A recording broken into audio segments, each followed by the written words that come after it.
Hello प्यारे बच्चों, आज की इस वीडियो में हम लोग देखेंगे यहाँ पर बहुत ही इम्पोर्टेंट प्रश्न देखने वाले हैं जो आपके पेपर में सभी बहु यहाँ पर प्रश्न आने वाले हैं। काफ़ी अच्छे से मैं डिस्कस करूँगा कि आप एकदम बहुत अच्छे तरीके से कर पाए। तो चलिए इस वीडियो में हम स्टार्ट करेंगे और देखेंगे कि हमारा हर एक टॉपिक आपको डिटेल्स में काफ़ी अच्छे तरीके से बताऊँगा कि आप यहाँ पर कैसे करोगे। तो यहाँ पर देखिए, यहाँ पर कक्षा 10 का यहाँ पर 30 बहुविकल्पी आपके लिए मैंने तैयार किया है, काफ़ी अच्छे लेवल का। तो यहाँ पर चलिए पहले हम भौतिक विज्ञान से स्टार्ट करते हैं। तो यहाँ पर पूछा जा रहा है विद्युत धारा की एसआई इकाई क्या होती है। तो यहाँ पर विद्युत धारा का एसआई इकाई क्या होती है बच्चों, यहाँ पर बताओगे। देखो क्या होता है, आई बराबर क्या होता है, आई बराबर, आई किसे कहते हैं, आवेश परिवर्तन की दर को हम लोग आई कहते हैं। तो आई बराबर क्या होता है बच्चों, क्यू बाई टी। तो यहाँ पर हमारा आई मतलब ऑप्शन नंबर बी हमारा सही हो जाएगा। धारा कूलाम प्रति प्रति सेकंड का मात्रक जो होता है उसे हम शॉर्टकट में एम्पियर बोलते हैं। ठीक है, अब यहाँ पर हमारा अगला क्वेश्चन देखेंगे बच्चों। यहाँ पर हमारा क्या है कि ओम का नियम किसके बीच, ओम का नियम किसके बीच संबंध बताता है। तो यहाँ पर ओम का नियम किसके बीच संबंध बताता है। तो यहाँ पर आपको बताना है ओम का नियम जो है धारा और विभवांतर के बीच हमारा संबंध बताता है बच्चों। ऑप्शन नंबर बी हमारा राइट हो जाएगा। यहाँ पर धारा और विभवांतर याद रखिएगा। तो यहाँ पर हम देखेंगे बच्चों, तीसरा हमारा आ गया है विद्युत शक्ति का सूत्र। अब यहाँ पर विद्युत शक्ति का सूत्र सभी लोग जानते हैं कि विद्युत शक्ति का जो सूत्र होता है P बराबर वी आई होता है, P बराबर वी आई होता है। तो option number B, option number A हमारा क्या है बच्चों, राइट है। ठीक है, ऑप्शन नंबर ए हमारा क्या है, P बराबर वी आई जिसमें है वही सही है। अब यहाँ पर पूछा जा रहा है कि आपका 1 किलोवाट घंटा के बराबर होता है। यहाँ पर देखिए 1 किलोवाट घंटा के बराबर होता है तो 3 इंटू 10 की पावर 6 ये क्या है बच्चों, जूल। याद रखिएगा, जे को जूल कहते हैं। ठीक है, अब यहाँ पर हमारा आ गया है दर्पण का फोकस दूरी किस पर निर्भर करता है। दर्पण का फोकस दूरी हम जानते हैं कि यहाँ पर दर्पण की फोकस दूरी जो होती है बच्चों, यहाँ पर दे दिया गया पांचों को। फोकस दूरी किस पर निर्भर करती है, दर्पण की फोकस दूरी जो है वक्रता केंद्र पर निर्भर, वक्रता त्रिज्या पर, सॉरी वक्रता त्रिज्या पर निर्भर करती है। ठीक है, दर्पण की फोकस दूरी किस पर निर्भर करती है। तो यहाँ पर ऑप्शन नंबर बी हमारा क्या हो जाएगा बच्चों, राइट, वक्रता त्रिज्या याद रखिएगा। अब यहाँ पर हमारा दिया गया है 6वां नंबर क्वेश्चन, निम्न में से कौन सा अम्ल है। तो अम्ल के साथ आप लोगों को पता है कि यच रहता है और क्षार के साथ हमारा क्या रहता है, ओ एच रहता है। ठीक है, क्षार के साथ हमारा ओ एच रहता है और अम्ल के साथ हमेशा, यहाँ पर इससे ही आपको पता चल जाएगा हमारा अम्ल क्या है, एच सी एल है। हर किसी में ओ एच है, हर किसी में ओ एच है। ठीक है, लेकिन इसमें ओ एच नहीं है, इसलिए ये अम्ल है हमारा। अब यहाँ पर कहा जा रहा है कि बच्चों की धातु धातु ऑक्सीजन से अभिक्रिया करके बनाती है, धातु ऑक्सीजन से अभिक्रिया करके बच्चों क्या बनाता है। तो यहाँ पर ऑक्साइड बताइएगा बच्चों, ऑक्साइड, धातु ऑक्सीजन से अभिक्रिया करके ऑक्साइड बनाता है। ठीक है, अब यहाँ पर जंग लगना किसका उदाहरण है, जंग लगना किसका उदाहरण है बच्चों। यहाँ पर 8 नंबर क्वेश्चन पूछा गया है, जंग लगना किसका उदाहरण है, ऑक्सीकरण का, ऑक्सीकरण का यहाँ पर ये उदाहरण है। अब यहाँ पर देखेंगे हमारा पेट्रोलियम को का शोधन, पेट्रोलियम का शोधन यहाँ पर बोला गया है, पेट्रोलियम का शोधन किस विधि से होता है। तो पेट्रोलियम का शोधन हमारा बच्चों यहाँ पर अंश आसवन विधि द्वारा होता है, अंश आसवन विधि द्वारा हमारा पेट्रोलियम का शोधन होता है। यहाँ पर देखिए ये सभी क्वेश्चन जो भी आ रहे हैं, और यहाँ पर सबसे ज़्यादा पूछे जाने वाला क्वेश्चन ये है कि पीएच यहाँ पर पीएच दर्शाता है, पीएच बराबर पीएच का मान 7 है तो दर्शाता है ना अम्लीय होगा ना क्षारीय होगा, ये क्या होगा, उदासीन होगा बच्चों। क्या हो जाएगा, उदासीन। तो ना अम्लीय होगा ना क्षारीय होगा, क्या होगा, जब पीएच का मान 7 हो तो वह उदासीन होगा, 7 से कम हो तो वह अम्लीय होगा, 7 से अधिक हो तो वह क्या होगा बच्चों, क्षारीय हो जाएगा। अब यहाँ पर हमारा आ गया है प्रकाश संश्लेषण किस अंग में होता है।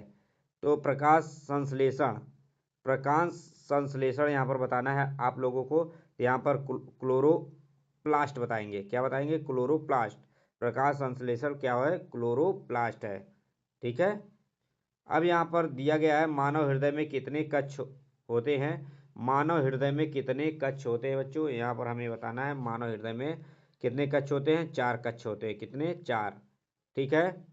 अब यहाँ पर 13वां क्वेश्चन दे दिया गया है, डीएनए का पूर्ण संरचना किसने दिया। तो यहाँ पर बताना है कि बच्चों कि डीएनए का पूर्ण संरचना किसने दिया। तो यहाँ पर वाटसन और ग्रीक ने दिया। वाटसन और ग्रीक ने डीएनए का पूर्ण संरचना दिया। अब यहाँ पर हमारा पूछा जा रहा है कि पौधे में जल का परिवहन किसके द्वारा होता है। पौधे में जल का परिवहन बच्चों किसके द्वारा होता है। तो याद रखिएगा जाइलम। जाइलम के द्वारा होता है। जाइलम। पौधे में जल का परिवहन किसके द्वारा होता है? जाइलम बताइएगा। जाइलम।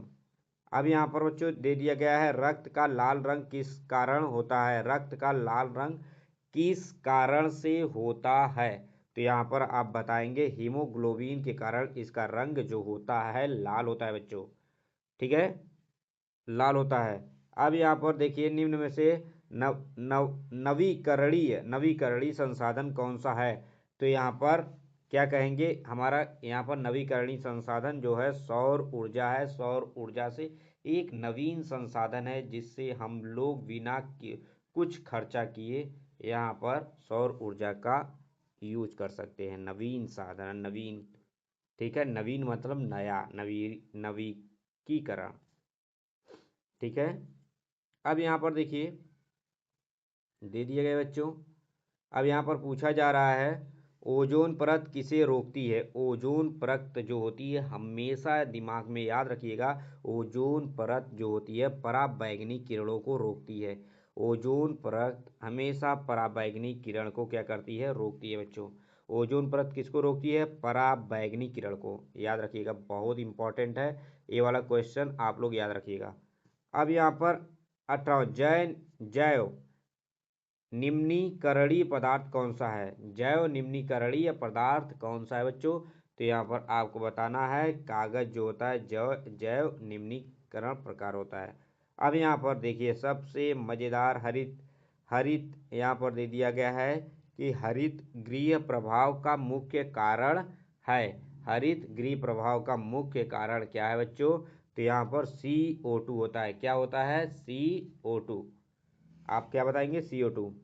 अब यहाँ पर आगे की तरफ बढ़ते हैं और देखते हैं कि हमारा परितंत्र में ऊर्जा का प्रवाह होता है। परितंत्र में ऊर्जा का प्रवाह होता है। तो यहाँ पर बोलेंगे परितंत्र में एक दिश प्रवाह होता है। कैसा? एक दिश प्रवाह होता है। अब यहाँ पर चलिए 21वां हम लोग आगे की तरफ बढ़ेंगे। ध्वनि तरंग होती हैं। ध्वनि तरंग कैसी होती हैं यहाँ पर आपको बताना है। ध्वनि तरंग जो होती है अनुदैर्ध्य होती हैं। कैसी होती है बच्चों? अनुदैर्ध्य होती हैं। अब यहाँ पर हमारा यहाँ पर आ गया है लेंस की क्षमता की इकाई। लेंस की क्षमता की क्या करना है बच्चों? इकाई क्या होगी? लेंस की क्षमता की इकाई जो होती है डायोप्टर होता है। यहाँ पर डायोप्टर। अब यहाँ पर लोग कहेंगे मीटर भी होता, नहीं। यहाँ पर अगर 1/मीटर लिखा होता तब मैं मान लेता कि यहाँ पर होता, लेकिन यहाँ पर ए नहीं होगा। ठीक है। लेंस की क्षमता, लेंस की क्षमता का जो मात्रक होता है बच्चों क्या होता है? डायोप्टर। अब यहाँ पर दे दिया गया साबुन का उपयोग क्यों नहीं होता है खारे पानी में। अब यहाँ पर साबुन का उपयोग क्यों नहीं होता है खारे पानी में। अब यहाँ पर आपको 23वां बताना है साबुन का उपयोग क्यों नहीं होता है। तो अधिक झाग के कारण नहीं। यहाँ पर अस्कम बनता है। क्या बनता है? अस्कम बनता है, जिसलिए यहाँ पर इसलिए वहाँ पर खारे पानी में यूज नहीं होता है बच्चों। श्वसन में ऊर्जा किस रूप से में मिलती है। श्वसन जब सांस लेते हो तो ऊर्जा किस रूप में मिलती है बच्चों? एटीपी के फॉर्म में मिलती है। किस फॉर्म में? एटीपी के फॉर्म में। तो याद रखिएगा बच्चों, हमारा ऑप्शन नंबर बी राइट हो जाएगा। अब यहाँ पर पूछा जा रहा है निम्न में से उभयचर है। निम्न में से उभयचर है। छिपकली है, सांप है, मेढक है, मछली है। आप बताइए यहाँ पर उभयचर कौन सा है। तो आपको पता है कि उभयचर वो होते हैं जो जमीन और जल दोनों में रहते हैं, उन्हें हम उभयचर कहते हैं। ठीक है। अब यहाँ पर 26 नंबर क्वेश्चन बच्चों आ गया है, विद्युत परिपथ में फ्यूज किससे बनता है। तो यहाँ पर विद्युत परिपथ में फ्यूज किससे बनता है, तो यहाँ पर देखेंगे विद्युत परिपथ में फ्यूज जो होता है बच्चों कम गलनांक वाले धातु से क्या होता है, बनता है। कम गलनांक वाले धातु से क्या होता है, बनता है। अब यहाँ पर 27वां हमारा दे दिया गया बच्चों, यहाँ पर 27वां देखेंगे कि धातु धातु की तार खींचने की क्षमता कहलाती है। धातु की जब तार खींचते हैं उसकी क्षमता क्या कहलाती है बच्चों, तन्यता। क्या कहलाएगी, तन्यता। ठीक है, क्या कहलाएगी, तन्यता।